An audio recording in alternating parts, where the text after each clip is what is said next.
Pepe Escobar, benvenuto. Grazie, è un enorme piacere essere qui. Grazie a te per essere venuto qui a Roma tra di noi, visto che hai appena edito in Italia il tuo ultimo libro, dal L'hanno titolo editato. Per fortuna, almeno questo. Sì, per fortuna. I ruggenti anni venti. Sì.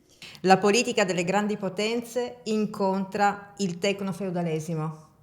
Che vuoi dirci? Che stiamo andando giù negli abissi, noi occidente collettivo, e sta nascendo una nuova economia? Che significa? Cosa sta succedendo in questi giorni, in questi mesi?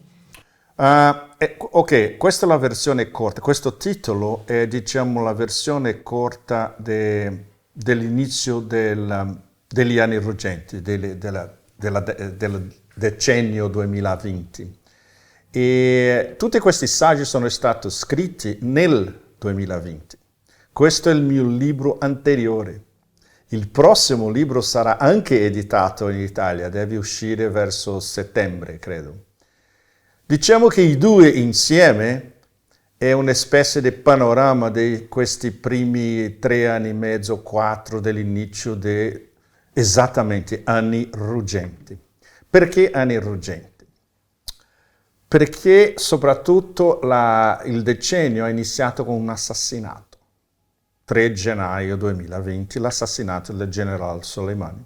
Io ero in Italia, io ero in Sicilia, mi sveglio a 6 del mattino, riguardo il messaggio, non è possibile, sì.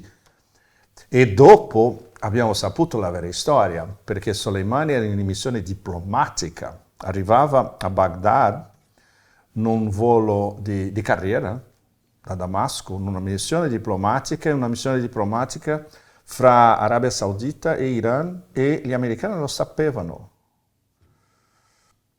E come funziona l'impero, no? Le decisioni dell'ordine internazionale basata in regole sono sempre così. No? Ah, ok, 2 o 3 minuti. Ah, l'abbiamo ritrovato nell'aeroporto. Ok, missili. È stata una decisione, diciamo, pensata però allo stesso tempo intempestiva. Però molto interessante perché ci vede oggi, soprattutto, perché hanno ucciso Soleimani, perché causava una paura enorme al deep state americano, perché lui è stato l'organizzatore dell'Axis della Resistenza, vuol dire tutti nell'West dell'Asia, Iran, Hezbollah, Siria, Ansarallah, le Houthis in Yemen, e tutte le milizie dell'Iraq. Per esempio, il numero 2 di Hashd al-Shaabi, le milizie irachiane, che io lo avevo conosciuto a Baghdad 2 anni prima, Mohandes, era con Soleimani quando sono stati. Hanno ucciso i due leader strategici, tattici e strategici principali della resistenza.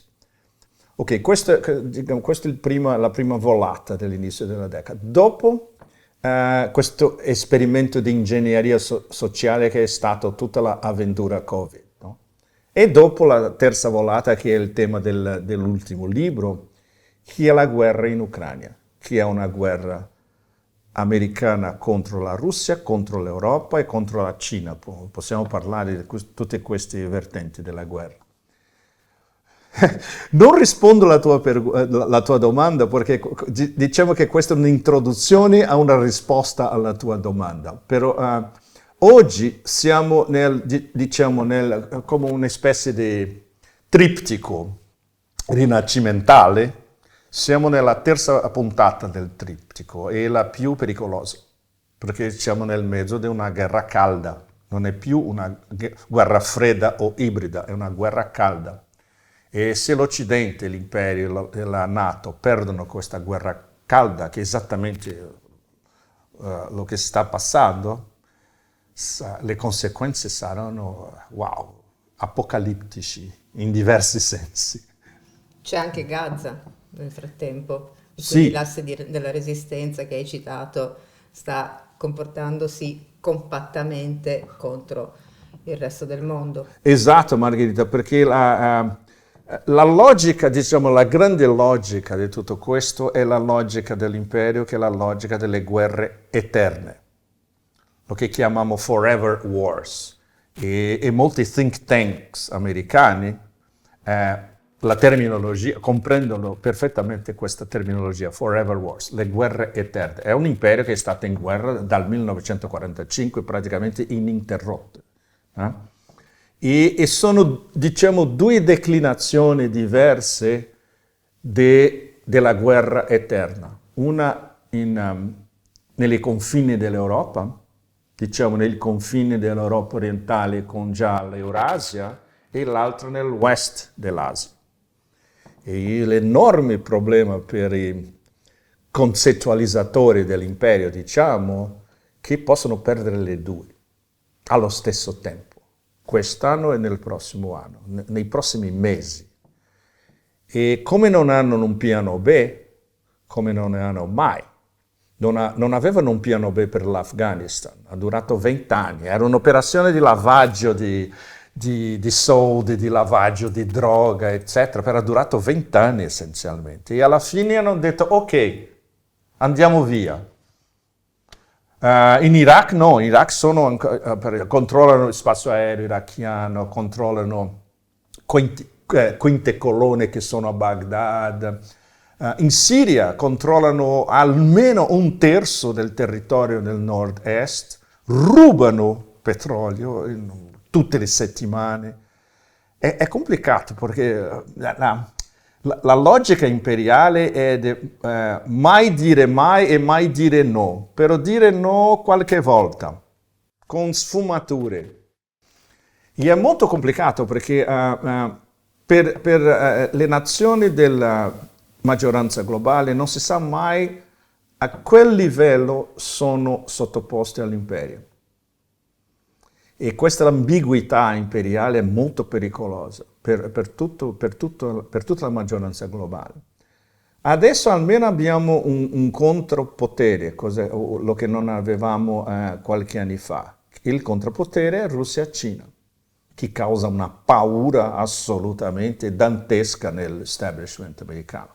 Perché, come abbiamo visto nel rincontro straordinario Putin-Xi, con una dichiarazione comune di 8.000 parole, impressionante, hanno una entente strategica, tutti molto impressionanti. Ma questo è un anatema a Washington e è incomprensibile allo stesso tempo. Almeno abbiamo un contropotere.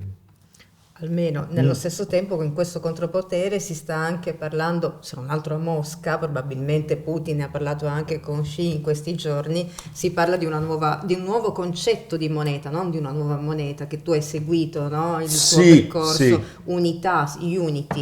Unità che dovrebbe essere ancorata all'oro al 40%, il 60% alle monete del cosiddetto BRICS Plus. E non si tratta né di una criptovaluta né di una stablecoin, però è importante, sicuramente mette paura, è un nuovo concetto di economia. Sì, è un nuovo concetto di economia, Margherita, e è rivoluzionario nel senso che non ci sono altri progetti. Sergei Glaziev, che è il ministro della Unione Economica Euroasiatica, aveva una sua idea che ha sviluppato negli ultimi 2 o 3 anni, ha parlato con i cinesi hanno detto sì, però è complicato perché gli americani vanno a mettere sanzioni addizionali, eccetera. Questa unità dei valori, diciamo, la chiamano UNIT, e la definizione di denaro apolitico è molto interessante. Però è un progetto, non è una decisione. Ad esempio, nelle prossime settimane ci saranno qualche riunioni molto importanti a Mosca, Ministero delle Finanze, la Banca Centrale russa, che hanno già, dato il ok iniziale, però bisogna andare più profondo, no? E dopo, se esiste un'approvazione del Ministero delle Finanze russo a 100%, vanno a presentare la riunione ministeriale dei BRICS in giugno, nel prossimo mese. E dopo gli altri BRICS vanno a riguardare, perfetto, è per noi, è per il club. E questo può essere, diciamo, codificato già per la cupola a Kazan in ottobre. È molto importante perché, diciamo, è la prima volta che c'è un sistema diverso dell'attuale sistema di pagamento e di commercio internazionale, diverso del tutto appoggiato nel dollaro. Però siamo all'inizio. Solamente l'inizio. È possibile che Washington o i vari deep state attorno a Washington non riescano a trovare delle soluzioni se non l'apocalisse a cui prima accennavi? Questa è la domanda che tutti noi facciamo questa domanda praticamente tutti i giorni, perché sono accorralati, sono con i muri contro le spalle, letteralmente, da 88% delle popolazioni mondiali, soprattutto dopo l'inizio del genocidio in Gaza. Tutti questi paesi della maggioranza globale, africani, latinoamericani, sud-est dell'Asia, Asia centrale, eccetera, non possono più con questo sistema unilaterale di imposizione di sanzioni, cultura del cancellamento, minacce praticamente quotidiane. Si parla con qualcuno della Nigeria, dell'Indonesia, del Tagikistan, vanno a dire esattamente lo stesso, vogliamo un'altra cosa. E i cinesi e i russi, che sono, diciamo, i veri leader dei BRICS, in termini pratici, non c'è l'India, non c'è il Brasile, è Russia e Cina. E adesso un terzo leader che sta emergendo, l'Iran.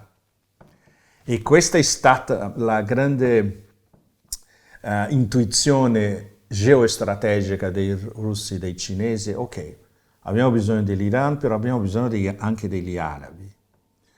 E allora hanno chiamato l'Iran per i BRICS 10, BRICS 10, erano 11, ma l'Argentina, claro, con quello cretino, ha detto no. Arabia Saudita, Emirati Arabi e Egitto. E questo ha generato un problema serio all'interno dei BRICS, perché la India all'inizio aveva detto no. No, 4 paesi islamici, infatti, 3 sunniti e 1 sciita. E la Russia, ancora una volta, con quella diplomazia assolutamente wow, hanno convinto gli indiani anche per il vostro beneficio, soprattutto Iran, con i corridoi economici, eccetera, e gli sauditi e gli emirati possono aggiungere e fare più commercio anche con voi, e alla fine hanno convinto gli indiani. E dal punto di vista dell'espansione geostrategica del BRICS è stato un colpo straordinario. E per la prossima, diciamo, il BRICS, espansione BRICS 2.0, almeno 1 o 2 dell'Africa, almeno un altro dell'America Latina, 2 o 3 dell'Asia centrale, è la costituzione di è un po', diciamo, rischioso di dirlo adesso, però perché no? L'embrione di un'alternativa alle Nazioni Unite. Perché tutti i paesi della maggioranza globale vedono come le Nazioni Unite sono completamente paralizzati a causa, giustamente, di questa alleanza Stati Uniti-Israele. Non c'è un meccanismo decisorio credibile della forma come le Nazioni Unite sono costituite oggi. BRICS è un BRICS in espansione con le altre organizzazioni multilaterali insieme, Organizzazione di Cooperazione di Shanghai, Unione Economica Euroasiatica, l'Associazione dei Paesi del Sud-Est dell'Asia, che sono 10 con un potere economico enorme, molto vicino alla Cina, la più parte. Tutti questi insieme possono sedere nello stesso tavolo e prendere decisioni letteralmente globali e effettive, non come una condannazione di un genocidio non può passare alle Nazioni Unite. Allora, a che serve le Nazioni Unite?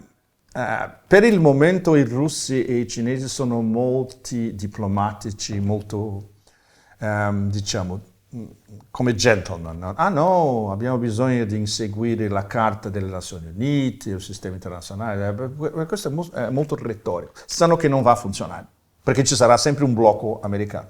Allora stanno costituendo già un sistema alternativo, con l'appoggio di tutta la maggioranza globale. Qui c'è molta paura, Sì. molta, anche dopo l'attentato al premier Fico, sì. Abbiamo le elezioni in Europa, quindi momenti di tensione che sopraggiungono e sono sempre più forti. C'è molta paura non solo della guerra, ma c'è paura anche dell'avanzata della Cina. Se prima si temeva la Russia, oggi a maggior ragione la Cina non si conosce cosa può portare questa Cina. E non si sa neanche dove può andare a finire l'Europa, perché se c'è un primo ministro che cerca di bloccare il tentativo di invio armi e subisce un tentativo di omicidio, dove stiamo andando? Cosa può succedere a questa Europa con questa paura? Sappiamo che anche gli esseri umani, quando si muovono con la paura, vanno sempre nella direzione sbagliata, figurarsi a livello politico. In una direzione violenta, né? Soprattutto, no?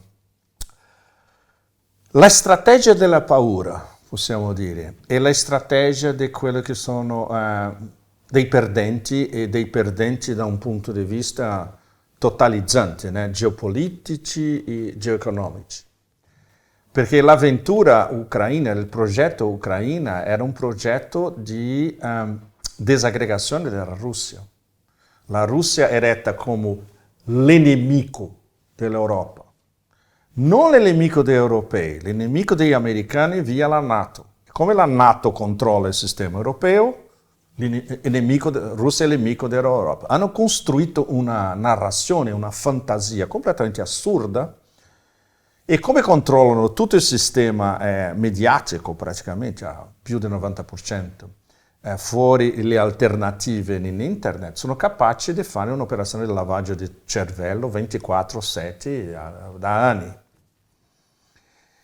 Per esempio, se facciamo questa questione a un cittadino lambda a Roma o a Berlino o a Parigi, le risposte saranno le stesse. Ah, la Russia e la Cina sono nemici, vogliono distruggere l'Europa.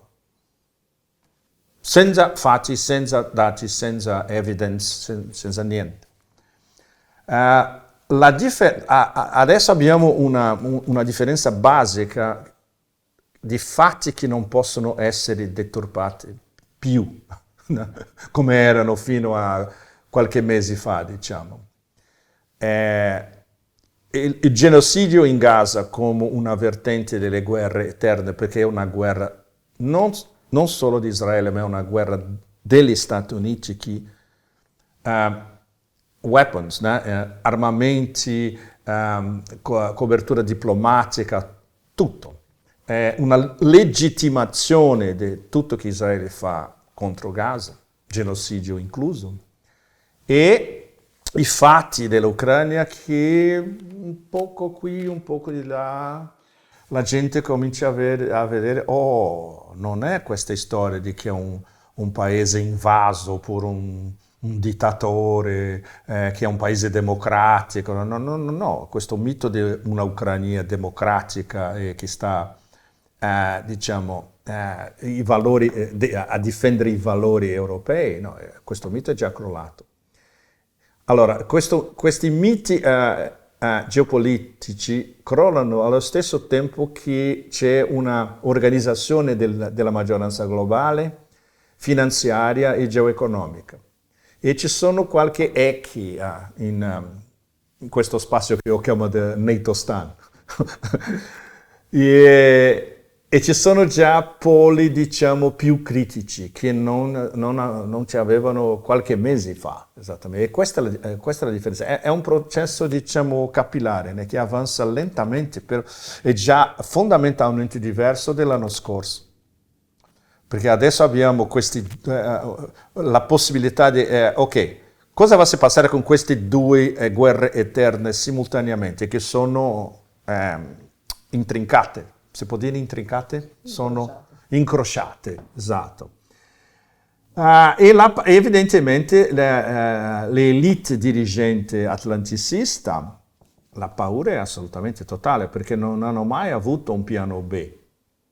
Il piano A era non solo la distruzione della Russia, una disaggregazione interna della Russia e fermare tutte le possibilità di commercio fra l'Occidente e la Russia. Il progetto Gaza fondamentalmente è lo stesso progetto zionista di decenni fa, che è la sterminazione o l'espulsione dei palestinesi. Questa è stata sempre la logica del progetto sionista. Non hanno mai avuto l'intenzione di creare due stati paralleli in una certa armonia. No, mai. E adesso hanno passato al stadio, diciamo, un po' hard, però soluzione finale. Questa è la soluzione finale per la Palestina dal punto di vista del progetto sionista. Totalmente appoggiata per gli Stati Uniti, un appoggio bipartidario e un appoggio dell'elite americana in blocco. Allora, tutto il mondo islamico, almeno 1,5 miliardi, e tutta la maggioranza globale, 88-89% della popolazione del pianeta, vedono chiaramente che si passa in Ucraina, che si passa in Gaza.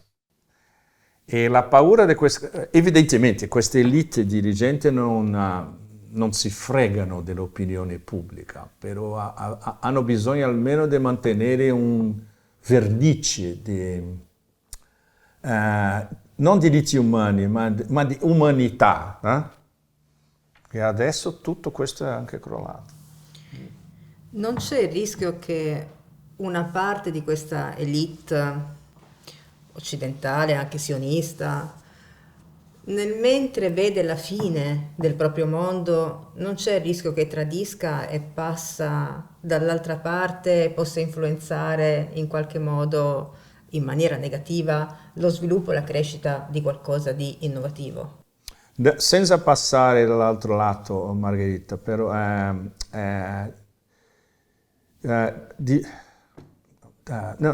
mi è scappato il termine in latino, dividere per regnare, divide e impera, sorry. Fanno sempre lo stesso, divide e impera, che è esattamente lo che l'Imperio Britannico ha copiato dall'Imperio Romano e gli americani hanno copiato dall'Imperio Britannico. È lo che fanno dal 1945 e con tutte le guerre che hanno perduto. La guerra della Corea essenzialmente l'hanno perduto perché volevano distruggere la Corea del Nord? No. La guerra del Vietnam è evidente e tutte le altre guerre hanno guadagnato forse una guerra contro Granada di 2 o 3 giorni.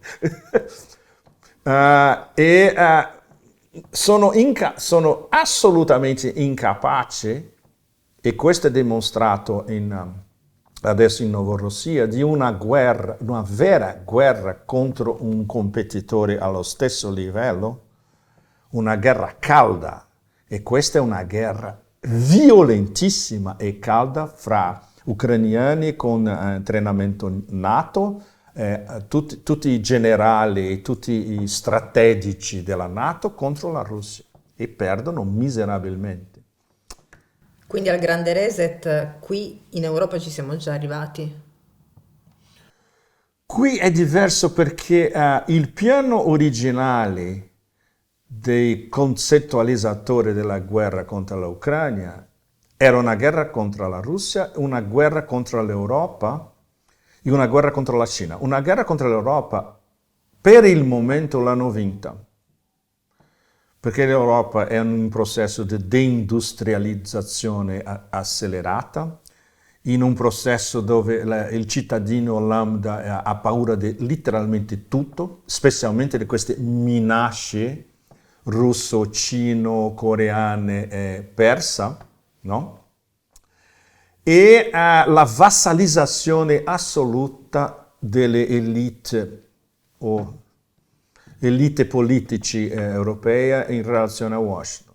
Questo si può dire che per il momento è una vittoria tattica enorme, enorme. Evidentemente pochi si accorgono qui in Europa, pochissimi. In Italia mi piace perché c'è ancora la patria dello spirito critico comparata con le altre latitudini europee. Molti italiani vedono perfettamente, non hanno una possibilità di esprimerlo nel giornale della 8 di sera, però vedono perfettamente la perdita di sovranità italiana, la perdita di sovranità di tutti le nation states, le nazioni-stato europee, questo controllo assoluto dell'Unione Europea e della Commissione su tutto che si passa in Europa e come queste elite in Bruxelles sono vassalizzati, sono vassalli non molto rispettati di Washington essenzialmente. E questo è un processo estremamente grave. Ci sono una quantità di ragioni gigantesche, fallimento del sistema educazionale, operazioni di propaganda, di lavaggio di cervello, cultura del cancellamento, di trasformare i valori nazionali, per esempio in Italia o in Francia o in Spagna, in valori hollywoodiani, manipolazione di narrativa, offensiva di fake news. E sono specialisti, è l'imperio del PR, è l'imperio del soft power e è l'imperio di costruzione di narrative. Sono assolutamente il numero uno, forse nella storia, in costruzione di narrative. Però i fatti, la realtà è tutta un'altra cosa. No? Costruire una narrativa di vittoria dell'Ucraina nella guerra è molto facile. Vada nel terreno, lo che si passa verdaderamente. No, la realtà è un'altra cosa. E questo è il problema, perché non hanno una strategia a lungo termine per loro, per gli alleati europei e per convincere la maggioranza globale che abbiamo un grande progetto per tutta l'umanità, non solamente per noi americani. No. Prima di tutto perché nella costituzione psichica dell'imperio non rispettano l'altro, diciamo l'altro come una categoria filosofica praticamente, o antropologica, no? Sono tutti inferiori, essenzialmente, perché è la nazione indispensabile e è la logica dell'eccezionalismo. Noi siamo eccezionali, la storia ha fatto gli Stati Uniti come la nazione eccezionale. È l'impossibilità assoluta non solo di dialogo, come di diplomazia. E quando guardiamo oggi i diplomati americani oggi, Tony Blinken non può... Tony Blinken come un amministratore di bar sarebbe già un disastro assoluto. Immagini come chef della diplomazia americana, che tratta, per esempio, quando è invitato da Xi Jinping, tratta con un rudezza, come un... No, è veramente terribile. È molto sintomatico perché sono illustrazioni grafiche e di fronte a tutti della incapacità dell'impero di condurre diplomazia, di discutere con l'altro. Non c'è intenzione di dialogo, no. Non c'è, però in tutto questo non stiamo andando solo ad elezioni in Unione Europea, qui a breve, ma soprattutto ci saranno le elezioni statunitensi. Sì. Cosa ci possiamo attendere da qua a novembre? Sono ancora tanti mesi. Sì, e in un processo elettorale, Margherita, 6 mesi è un'eternità, no? Diciamo che il scenario più probabile, che Trump vince le elezioni. Questo va a causare un spaccamento ancora più profondo di una società già spaccata, un prenunzio di una guerra civile larvale che può esplodere in una guerra civile de facto, no?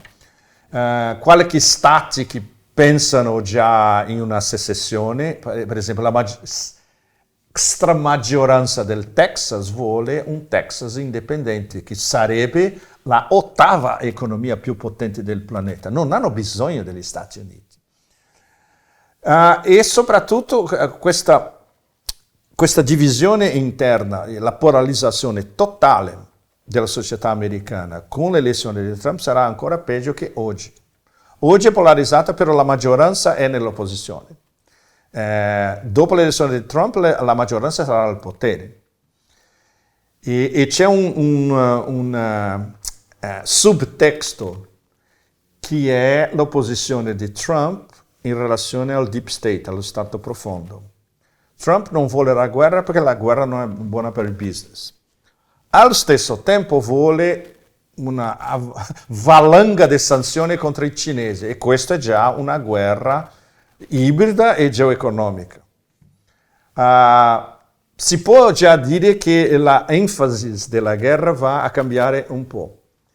La enfasi oggi è una guerra contro la Russia, che perdono inevitabilmente. Ok, cambiamo la narrativa. La vera guerra è contro la nostra minaccia numero 1, perché hanno la lista delle minacce, come sappiamo. E la Cina è numero 1, la Russia è numero 2. La guerra è contro il nostro principale competitore geoeconomico. Evidentemente i cinesi, con 5 milioni di esperienze, hanno già fatto tutte le possibilità. Siamo pronti. Siamo pronti. E questo, per esempio, Xi Jinping e Putin hanno discusso, non ci sono leaks, questo è il tema principale, che tutto che si passa oggi contro la Russia, Putin ha detto a Xi, voi siete il prossimo, e questi cinesi comprendono perfettamente. E serve a tornare questa alleanza strategica ancora più solidificata, che è il risultato principale di questo incontro face to face. Tutto questo c'è anche l'Iran, però. E anche l'Iran, Margherita, molto importante perché c'è un incrocio di partenariato strategico. Russia-Cina, Cina-Iran, Iran-Russia. Sono tutti legati i tre per partenariati strategici al più alto livello, incluso militare. Per esempio, l'anno scorso a Mosca, un membro della delegazione iraniana che stava visitando ha detto il nostro incontro con i russi è stato straordinario, perché i russi, noi abbiamo parlato a Russia, cosa avete bisogno? I russi hanno detto, gli iraniani hanno detto, ok, tutto che volete, e viceversa. No, solo in sviluppo economico, ad esempio il corridoio economico Russia, Iran, India, 3 membri dei BRICS, e dopo l'entrata dell'Iran nel BRICS ancora più solidificato, e ci sono inversioni enormi dei russi per costruire qualche intreccio per diciamo, la velocità, per esempio, di una merce che viene da San Pietroburgo, attraversa la Russia, arriva a Astrakhan nel porto, attraversa il Caspio, arriva a un porto iraniano, dopo va fino al sud, al Golfo Persico, e dopo prende una nave per arrivare a Mumbai. Vogliono fare tutto questo in questione di massimo 2 settimane. E è una concorrenza diretta con il canale del Suez. E con 3 grandi personaggi, queste 3 grandi nazioni Stato, con tutto l'appoggio possibile, e evidentemente tutti i vicini, il Caucaso, l'Asia centrale, perfetto, anche per noi. È un esempio molto pratico di un sviluppo interno in Eurasia che è in espansione e che va al limite. Per esempio, il Caucaso è quasi un limite con l'Occidente. Asia centrale è il limite con la Cina. Non è un progetto della rotta della seta. Cina però è complementario e involve Iran e India. Iran e Cina hanno già i suoi progetti rotta della seta. E questo è straordinario, è una chiacchiera gigante, e vediamo tutte le pezzi che iniziano a si comunicare. È affascinante perché è unico nella storia moderna. Il porto di Shabar. Esattamente. Non è per caso che immediatamente gli americani hanno detto: ah, se utilizzate il porto di Chabahar per fare commercio con India e Iran, sanzioni, minacce. È lo che fanno. Hanno due strategie, Netflix, Hollywood e minacce. E qualche volta le due insieme. Nello stesso tempo è cambiato qualcosa nel governo a Mosca, è cambiato il ministro della difesa. Sì. Quanto può incidere questa decisione e perché poi è stata fatta proprio ora? Ah, ma questo è stato ancora un colpo strategico straordinario, perché Shoigu non è un grande manager, ok, diplomaticamente. Adesso hanno uno dei migliori economisti russi come manager di tutto il sistema delle forze armate russe. Esattamente lo che hanno bisogno, perché hanno un'economia oggi che si può dire che è semi-militarizzata. Non hanno militarizzato la società civile, però sono in guerra e sono nel mezzo di una guerra calda, estremamente seria, che trattano come una minaccia potenziale contro la sicurezza della Federazione Russa. Allora hanno bisogno di un manager con un big picture qui. E Shoigu no, Shoigu diciamo è un tecnocrata militare. Adesso hanno qualcuno che può pensare tutto il contesto e allo stesso tempo modernizzazione delle forze armate e rapporto costo-beneficio. Enormi decisioni, enormi. Evidentemente non l'hanno capito negli Stati Uniti, ma è normale, perché il sistema americano non funziona così. Il sistema americano sono basicamente lobbisti. Il ministro della difesa americano è un lobbista, il chef del Pentagono. È ridicolo, è completamente opposto. I russi no, i russi pensano in ottimizzazione e in risultati pratici. Perché i tank russi, i super missili ipersonici hanno iniziato la pesquisa dei missili ipersonici già fine degli anni 70. Mi ha detto il mio grande amico Martianov, Andrei Martianov, analista politico. È una visione di un esercito in una nuova, diciamo una Red Army, un esercito rosso 3.0, 4.0 più equilibrato, più efficace e con i costi accettabili, senza un budget allucinante per queste forze armate. È stata una decisione. L'unico cambio profondo di questo nuovo governo, Putin ha mantenuto praticamente tutta l'equipe anteriore perché sono provati molto efficaci. Il ministro della finanza, il primo ministro Mishustin, che è rispettato, ha fatto un streamline, si può dire, del nuovo governo. Praticamente lo stesso, però più coeso, più compatto. L'opzione nucleare, che qui si teme tanto. C'è o non c'è? L'opzione nucleare è un'invenzione degli americani. Hanno creato ancora una narrativa completamente falsa. I russi vogliono fare test nucleari contro l'Occidente. Blah blah blah. No. Gli americani non hanno ratificato accordi di missili nucleari con i russi. I russi li hanno provato dappertutto, l'hanno detto le Nazioni Unite. Boh. Ancora una volta gli americani con le narrative, non i fatti. Dal punto di vista dei russi è molto chiaro: se gli americani iniziano test nucleari ci sarà una risposta russa, però no come si chiama, l'iniziativa russa no. È lo stesso in termini è una specie di derivazione della dottrina nucleare americana comparata con la dottrina nucleare russa. First strike. Come si dice in italiano first strike? Primo attacco. Primo attacco preventivo. Preventivo, però definito first strike anche in Italia. Sì, ok, anche in Italia. Ok. Gli americani nella dottrina americana, possiamo fare un primo attacco preventivo. La dottrina russa, no. Ci sono due condizioni per una risposta, non un primo attacco preventivo. Se abbiamo un attacco di una potenza straniera contro la Federazione Russa, la nostra risposta sarà ancora più, perché hanno come fare, gli altri non li hanno. E possiamo fare una risposta ipersonica nucleare, che gli Stati Uniti non le hanno. Non saranno mai che cosa. What happened? No, troppo tardi. Ciuff. O in caso di una minaccia strategica esistenziale contro la Federazione Russa. Si può interpretare questa minaccia come la imminenza di un attacco nucleare, ad esempio. È una dottrina difensiva.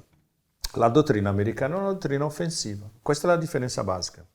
Provocazioni comunque ce ne potranno essere parecchie. Ci saranno, Margherita, ci saranno provocazioni ibride e non ibride, tutto, specialmente adesso, con la vicinanza dell'umiliazione totale in Novorossiya.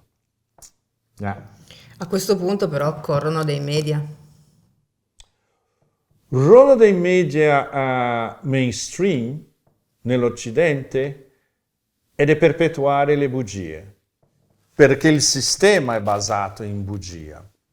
Ci sono giornalisti o presentatori, commentari, eccetera, molto ben pagati per diffondere e per perpetuare bugie. E paura. Bon, questo lo so perché io ho iniziato la mia vita professionale giustamente nella grande media. Allora, tutti noi sappiamo come funziona questo sistema. E questo non ha cambiato negli ultimi 20, 30, 40, 50 anni. È lo stesso. Almeno adesso abbiamo un contrappotere, che è giustamente la media online, e la media indipendente online e la media progressista indipendente in diversi nodi del nord globale, come qui in Italia.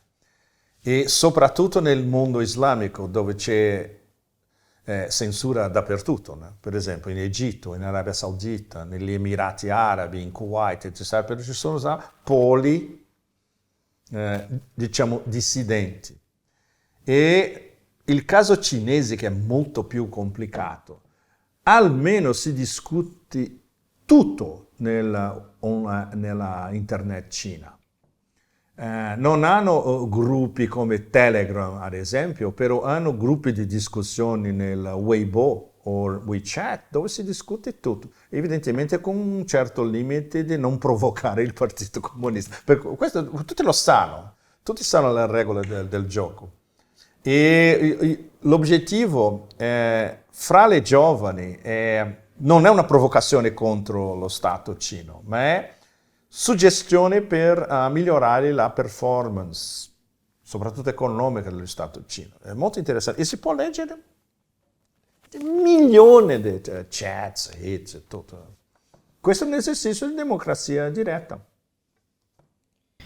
Quindi un mondo completamente in evoluzione, completamente in cambiamento, in transizione. Vedremo quello che succederà giorno dopo giorno. Sono appunto anni ruggenti. In mezzo a questi anni ruggenti io ti chiedo un ricordo di Giulietto Chiesa. Ok, io credo che il ricordo più bello, eravamo un fine pomeriggio, un poco prima del sunset, no? Nel santuario di Imam Reza in Mashhad. E siamo arrivati, questo giorno siamo arrivati, arriviamo alle 5:30 per vedere la fine della luce nel cortile centrale del santuario di Imam Reza. E Giulietto era meravigliato. Noi eravamo così. E lui ha detto, è impossibile spiegare questo in Europa. È la definizione perfetta. Perché è un spettacolo esteticamente bello che tutti in Italia possono comprendere, però allo stesso tempo un spettacolo religioso, un spettacolo intimo e un'atmosfera di raccoglimento spirituale che non si trova più nell'Occidente. E lui ha capito perfettamente. Questa è la mia più bella memoria di Giulietto. Grazie. Grazie Margherita.